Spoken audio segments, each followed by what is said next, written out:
Hi, Diamonds, you guys.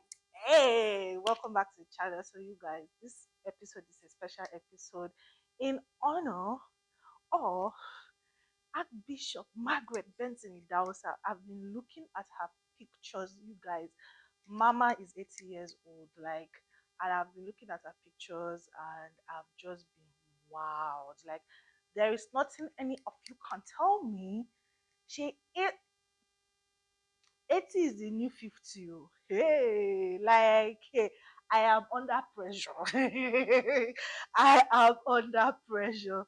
So in this video, I'm just going to be talking about the things that I admire about her life. This is going to be a two parts, okay? So this is part one. So look out for part two. So before we go on, let me welcome my Osha Papa Diamonds, my Odogu Diamonds. Thank you so much, guys. Thank you for watching my videos. Thank you for coming back. So, yeah, if you're not part of the family, like this video, okay? Subscribe. And if you want to say thank you, Tokwe, there's a link in my comments, okay? You just send me a little token to say thank you for your good work, okay? So, Mama Idausa, Jesus. Do you guys know him? Before all this feminism, women empowerment thing was a thing, the mama, they were at the forefront of it. I saw a video a while ago where I think it was in the 80s. Mama was already speaking at Yongi Cho's conference. She and Papa they went for an event for a administration or something like that, and she was speaking. And as at that time, who are you? Like there were very few women at the national stage in Nigeria who were really pushing that women are not just meant to be in the kitchen or just meant to be teachers, or do you understand, having prominence. There's a book about Mama. I don't know if the book is still in print, but I read it a long time ago. It's called The Womb of Harvest. It's her biography, autobiography, okay? And anytime I think about Mama's story, I'm always inspired by how much of a force she is. Yes, so she's a force. Where do I want to even start this video from? So let me first of all start by saying that I am her product. I attended Word of Faith as well as Benson Idahosa University. So the only thing I did attend was primary school, but secondary school and uni was in that circle, and I'm grateful that she yielded to the call of God, the inspiration of God to start Word of Faith group of schools, okay? Because that's the school that I went to. Okay, so the very thing that first thing, let me first of all be vain. Let me this video is not a spiritual video, okay? So if you are looking for someone, please go to Iwo TV. They have a lot of messages there. This one, I'm just here to salivate on my mama, okay? Did you people see how my mama was looking to Shaprapa? She was blinging. Hey, you guys. I say, huh? 80-year-old mama. 80-year-old mama. Like when my grandmother was alive, she would say, old woman that refuses to be old. That is what Baba is. Mama was looking so pink. Hey, her hair. Did you see? I saw a video of when I posted it on my shorts when her hairstylist was doing her hair. Mama was doing mirror like I say, hey, you guys. And Mama is such a beautiful person in and out. I remember there was a time that my friend wanted prayers, and we were in that stage where were listening to all manner of things. You have generational problem, all this type of thing. So my friend met her at the entrance of Fish Arena, and Mama hugged her. Like Mama did not know her from anywhere. She did not need to book anything. She did not need. Mama just hugged her and said, "It's well." There are some people that they don't need to pray long prayers, you understand, and you just know that it is indeed well. Anyway, another story about Mama that comes to my mind is how she has shared that many times, how she conceived her children. She said that she has mentioned many times in the past, I don't know about now, that she had delay before she had her these are children that we all know now, Bishop Feb, um, Auntie Ruth, Auntie Daisy, and Auntie Frida Idausa. She waited for about 4 or 5 years or thereabout. I can't remember very well. And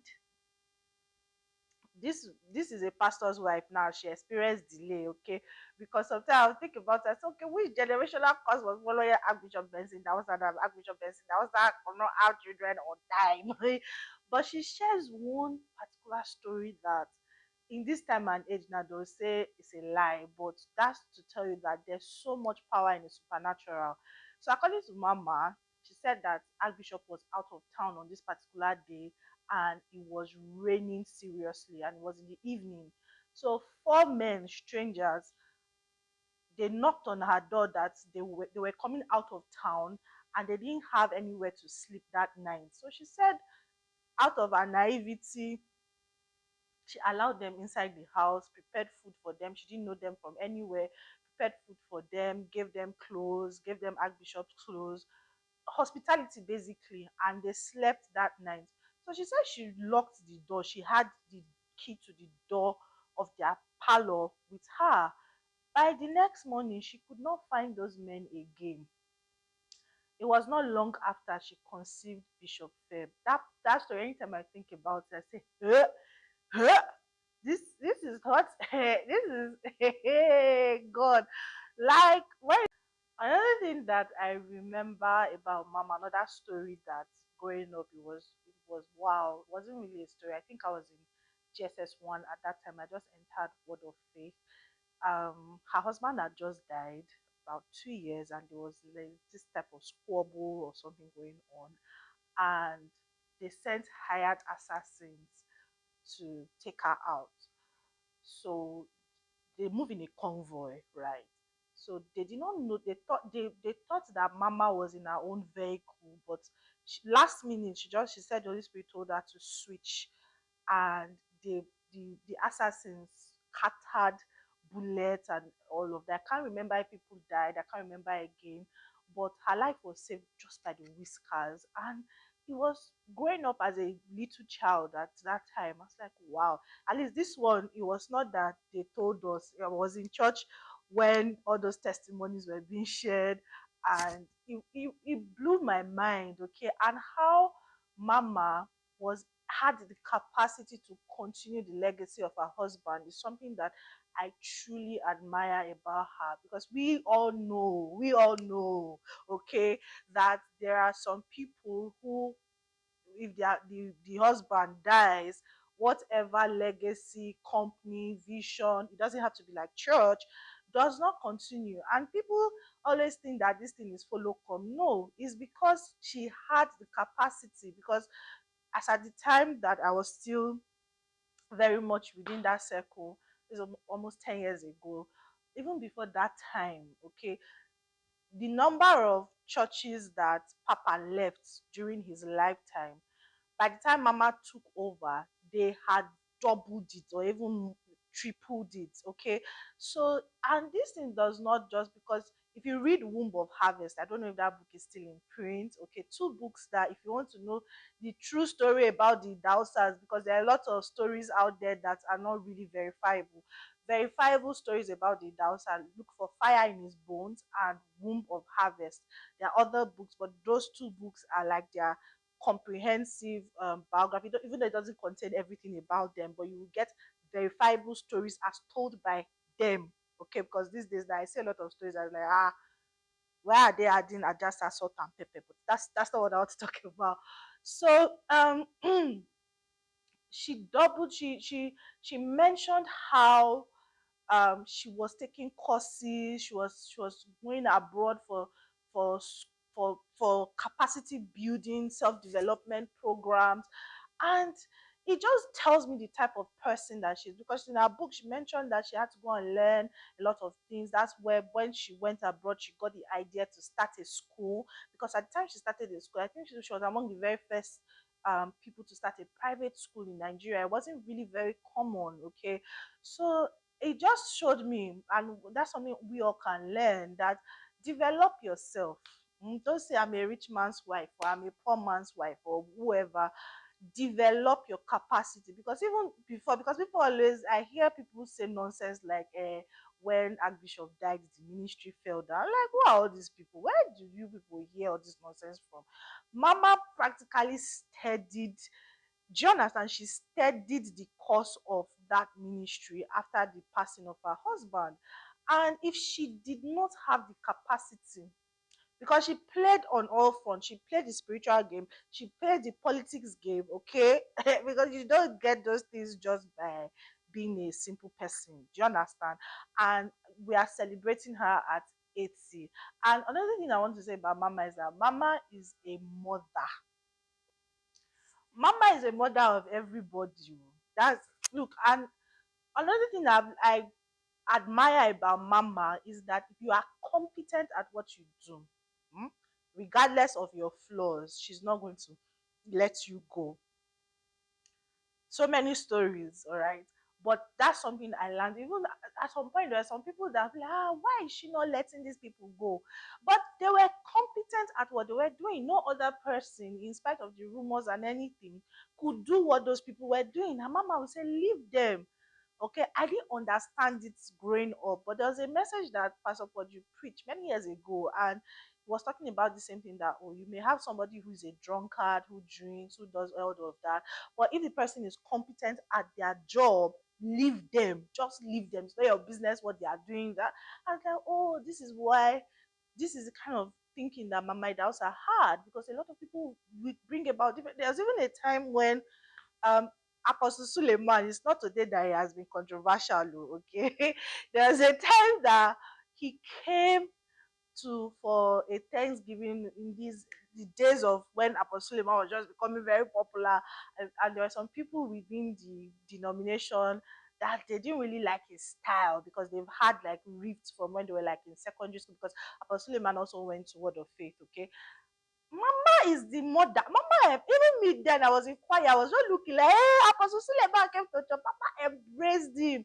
Like, she does not play all those petty games. She's like when they say their mama, that's that's who Mama is. She's mother to everybody, okay? And I'm grateful that I saw Christianity under her. Another thing that I remember so fondly, I was in choir at that time, and in Faith Arena Choir. And there was some sort of squabbles, quarreling, infighting, church matter, not be today. And so she had this meeting with all of us at that time. And there was something she said. I would never ever forget it. And she said, look, it is normal for all of us to quarrel. Teeth and tongue will always fight. And she does not over spiritualize things. Oh, that's one thing about Mama. Mama does not over spiritualize things. It was just a mother, like, okay, all of you children, you are fighting, it's okay, let's settle. And I really learned a lot that day. Like, she talked to all of us, even though we were not the ones fighting, it was our leaders then. No, but as a young, how old was I? I must have been 15, 16 thereabout, but I was already in university at the time. So I paid attention. I was like, wow, this is how to settle things. And it really made me realize that you cannot have an organization of perfect people. You always have to work with imperfect people. There will always be issues, there will always be problems, but it is how you settle those problems and move on that's uh determine. The final thing, there's so much to say about Mama, but let me just, this is the last one. So as a leader like I said, I went to Benson Idahosa University, and I was one of their leaders at that time. So there was this thing, I don't know if they still do it, where we will go and spend a week in the Archbishop's house. So I was really looking forward to it. I felt like, I'm going to Archbishop's house. I'm going to be eating Oyibo food all throughout. You guys, when we got there, because it's a very huge estate, okay, and oh, some of the best time of my life, okay. I slept in a room where a lot of great men of God have slept. I saw a lot of pictures, T.L. Osborne, Miles Monroe. I saw a lot of pictures because they are in those rooms. And But that's not even what I want to even say. So I went to their kitchen and I just wanted to see because this tafia is not today, not today. And you guys, I was surprised. The timetable was normal food. Normal food. Eh? The thing shocked me. I said, Archbishop Benson Idahosa's house, they are eating eba. They are eating plantain and sauce. They are eating beans. Like, I was surprised till tomorrow. I said, that was the first thing that I first got to see how rich people, like not rich people, how wealthy people live because we stayed in their house for like a week. Okay, so there was no pretending. It was who they were. They were not pretending about anything. There was even a day that because I'm a very I, I saw Mama. I entered Mama's house, her own house, because it's an estate, and her door was just open a bit, and I could see her kneeling down and praying. I was like, oh wow, hey, so this is not fake. God should forgive me, but I did it. I'm not going to lie. But I saw the simplicity. You see, it's people that don't have money that try to behave like they have money. Yes, because I was thinking that I was going to see Alfredo pasta. I was going to see some really, really expensive dishes. That was my expectation. I saw normal food on the general roster, and they were so disciplined. If you don't come for lunch at the time of lunch, if you finish, your law is gone. You wait till evening, and it was such a structured environment, and you can see that there was no wastage. It may not look big to a lot of people, though, but it planted something in my heart because later on, when I would go and do my serve at a bank, and I got to work with like the top most, like where the CEOs and everybody was. I got to also go to the house of extremely wealthy people.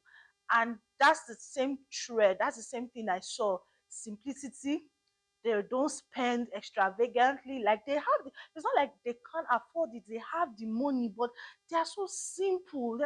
I can't mention the person's name, but there was somebody's house that I went to that I was thinking that I was going to go to a palace. The person lives in Ikoyi quite all right, but he just lives in a flat. They own the building, but he just lives in a flat.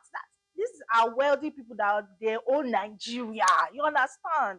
So that experience in Mama's house, it really, really made me understand that your wealth is not by being extravagant, it's not by simplicity. Very simple people, oh, very, very simple people. So I just wanted to talk about how Mama has been such a blessing to a lot of people. Me, in particular, she has blessed me in ways. I don't have money, I don't have anything that I can say to what this is what I can give, okay? And I want to say thank you, Mama, for being such a blessing to me. I'm a graduate today because of who you are and your love to the body of Christ. So thank you so much, guys. I'm going to end the video here. I'm going to do part 2, so please look out for that one.